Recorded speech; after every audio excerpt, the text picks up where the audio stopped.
let us discuss today the most important topic for the JEE and NEET purpose and also in GUJCAT purpose. So today we discuss about the effective atomic number. Effective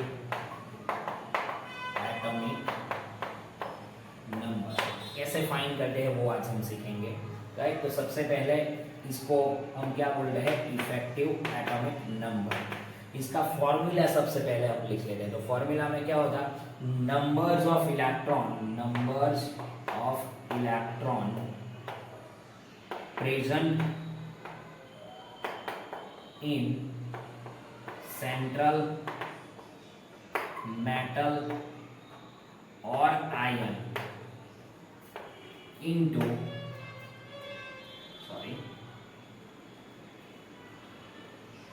or iron plus 2 into number of coordinate bond. So what is coordinate bond? In which the ligand is directly attached with the central metal atom. So सबसे पहले एक example लेते हैं NiCO4। तो हमें find करना है निकल का इफेक्टिव एटॉमिक नंबर। तो चलिए ये फॉर्मूला की तरह से देखते हैं। तो निकल जो हमारी मेटल है, सबसे पहला पॉइंट आएगा उसका ऑक्सीडेशन स्टेट फाइंड करना है इसके अंदर। तो कार्बोनिल हमारी न्यूट्रल लिगेंड है जिसकी वजह से उसका चार्ज 0 रहता है। अगर ये 0 है तो निकल का चार्ज भी 0 आएगा, right? So that's why we can say Ni is equal to 28, यानी कि उसके अंदर इलेक्ट्रॉन कितने हैं, 28 है। तो ये फॉर्मूला अभी यूज करते हैं, effective atomic number is equal to 28 electron है plus 2 into how many coordinates bonds are there, 4 coordinates bond. अब आप बोलोगे सर ये 2 क्यों लिखा हुआ है? 2 का मतलब ये होता है कि जब लिगेंड मेटल के साथ कोऑर्डिनेट बॉन्ड बनाती है तो हम भी जानते हैं कि भाई एक इलेक्ट्रॉन्स जो है अगर किसी को डोनेट करता है तो सामने वाला भी एक इलेक्ट्रॉन देता है। तो जिसकी वजह से हम क्या बोलते हैं, when 2 electrons come together it forms a one single bond. So that's why 2 is written here, right? तो इसका इफेक्टिव नंबर कितना आएगा, effective atomic number 28 plus 2 into 4 8। सो यहाँ पे आ गया 36। तो इसका इफेक्टिव एटॉमिक नंबर कितना आएगा हमारा, 36।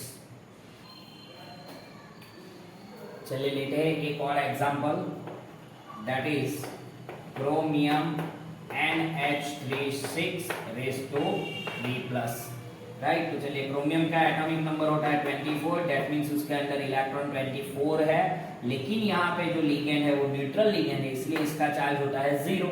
तो 6 into 0 0 हो जाएगा। तो क्रोमियम के ऊपर चार्ज कितना है, 3+ है, that means 21 electron is there, right. तो यहाँ से हम कर सकते हैं कि भाई EAN ऑफ, राइट, क्रोमियम का अगर हम निकालेंगे तो 21 प्लस 2 into 6, तो ये आ जाएगा हमारा 21 प्लस 12, तो हो गया ये हमारा 33।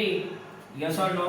सो क्रोमियम का एटॉमिक नंबर आया हमारा इफेक्टिव एटॉमिक नंबर 33।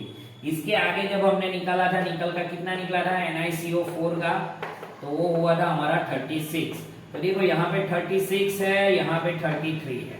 तो अगर आपको क्वेश्चन आता है कि which is this table according to effective atomic number, तो आपको क्या करना है, एक लाइन यहाँ पे याद रखनी है कि when the effective atomic number attain the noble gas electron configuration.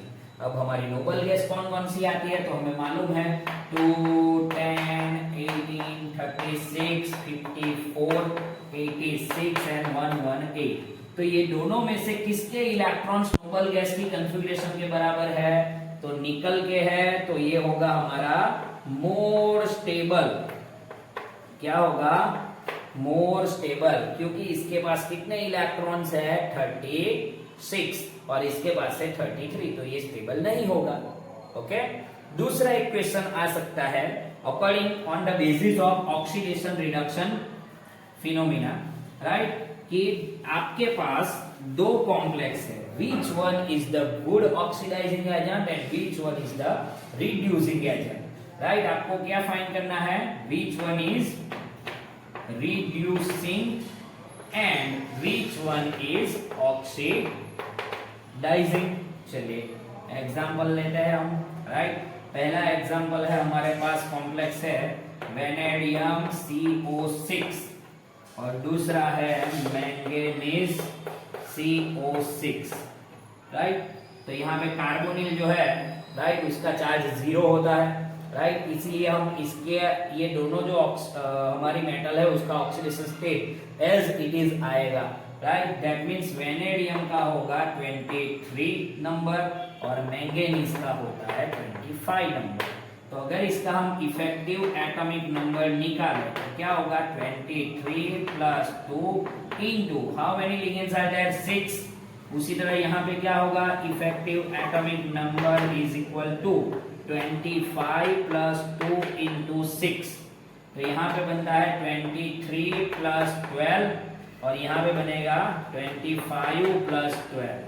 तो एक आएगा हमारा 35 और एक आएगा हमारा 37।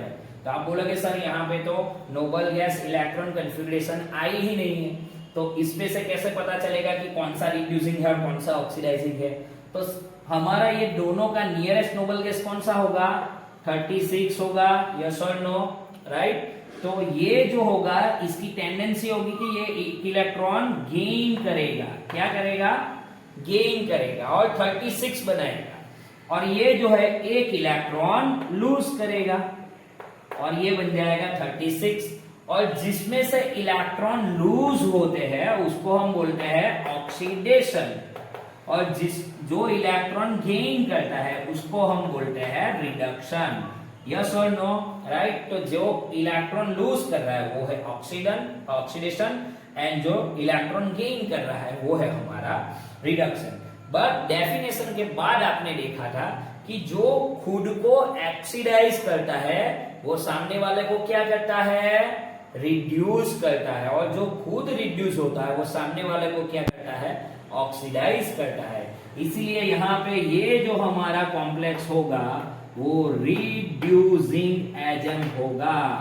क्या होगा? रिड्यूसिंग। और ये वाला कॉम्प्लेक्स हमारा होगा ऑक्सीडाइजिंग। Got it? राइट? है ना इजी? अगर इसी तरह से हमारे वीडियो आपको पसंद आते हैं तो हमारी चैनल को सब्सक्राइब कीजिए, लाइक कीजिए एंड शेयर कीजिए।